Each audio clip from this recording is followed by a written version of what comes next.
is another thing that bothers me. One more thing that bothers me about this team. And this came from Raheem Mostert, who I love and respect. I won't say I love him, but I definitely respect him. Someone asked Raheem Mostert, hey, what do you think of this defensive line? Like, is it as good as that D-line from 2 years ago? And he was like, oh, yeah, man, we're definitely getting 2019 vibes. They need to stop referencing 2019. Stop talking about it. Because to me, one of the big reasons that Jimmy Garoppolo is still a starting quarterback of this team is they're still in denial about that Super Bowl. The players on this team, in my opinion, are still in that mode where they think they should have won the Super Bowl 2 years ago. And the only reason they had a bad year last year was injuries. So remember we talked about this all year last year, the revenge tour, how it's like a totally bogus mindset. That season is done. It's dead. You need to move on and create a new team. And they're like, nah, we're going to run it back. We're going to get revenge on the whole league for, I don't even know what it means, but we're going to run it back and prove that team in the past was the best. They're still trying to do that? 2019 vibes? If I were Kyle Shanahan, I would fine any player $10,000 anytime they reference 2019. It's over. That team is dead. It's over. If they win the Super Bowl this year, it wasn't 2019 vibes. It wasn't revenge tour. It was a new team that won the Super Bowl. I really think that, I don't think it's Kyle's fault. I don't think he talks like this. I think it's the players in the locker room who all have convinced themselves that particular team in 2019 was great. Jimmy was the quarterback. He deserves another chance because replacing him basically is an admission from the team that they weren't good enough in 2019, and they haven't made that admission yet. They still think we should have won. We got screwed. Refs didn't call holding on Nick Bosa. They called that ticky-tack offensive pass interference call on George Kittle. Wasn't fair. We got screwed. The league wanted to anoint Patrick Mahomes. Not fair. That's what this team thinks, and it's not helpful. The reason they were great in 2019 is they were focused on 2019. They weren't like, yo, these are some 2012 vibes, guys. This team really reminds us of the team that went to the Super Bowl with Colin. No.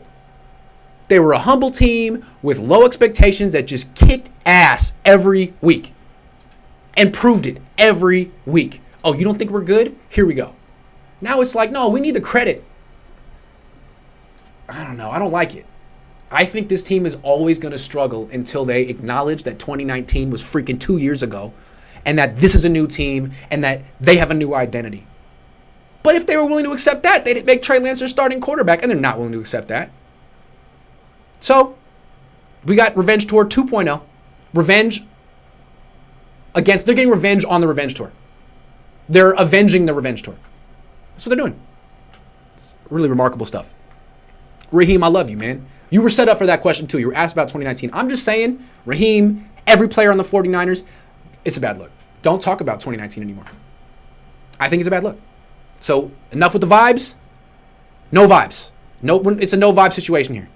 Don't talk about 2019 ever again. Fair? Is that? I'm just trying to help. Okay, that's it. That's the end of my rant. Jimmy G starting equals draft capital. That's what this is all about. The trade value. Has his trade value improved? I don't think it has. Sliced Bread says, Grant, you should have saved this rant for when we were 1-6. True. Marcus says, here's $2. Thank you. I appreciate that. Tell Kyle all of this is proof that great coordinators don't always make great head coaches. Yeah, I'll tell him that to his face. Hey, Kyle. $5 donation to the... Oh, yeah, for sure. Okay. Did I miss anything else? Hold on. It's the Lamar Jackson experiment. Relax.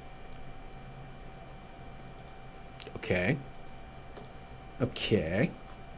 Hold on.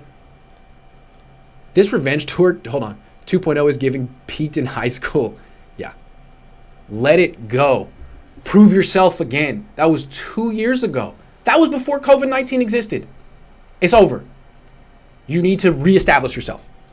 Revenge tour. 2019 vibes. Ooh, I don't like it. I just don't. Jimmy Frodopolo rushed for a TD and got a celebration for a king. Traded the same thing and got a fist bump. I'm pretty certain it's a locker room thing now. There's no question about it. This team is in revenge tour mode. They love Jimmy Garoppolo. They don't want to accept that team wasn't good enough. They don't want to accept that their new leader is 21 years old and was in freaking high school. He was a freshman in college when they lost the Super Bowl. They don't want to accept it. That their new best player, their new leader, Their new quarterback, not best player, but their new quarterback was a freshman in high school when they all lost the most important of their game of their career. They don't want to accept it. Accept it. Anyway, they'll accept it when Jimmy Garoppolo does, his bad Jimmy performance, which is inevitable. Marcus, here's $1. Thank you, Marcus. That was very nice. Lawless top 5D this year. I don't know about that. We'll see. I'm not sure. It's def because Kyle needs to be the star. That's the problem, man. To me, a great head coach is able to make his players the star. But Kyle can't do that. He needs to be the star. He always needs to point out through someone after games that he's really the reason that Jimmy had a good game. I mean, really look at the air yards. Look at it's like, dude, great. All you do is undercut the most important ego player on your team, the quarterback. That's what you do for a living.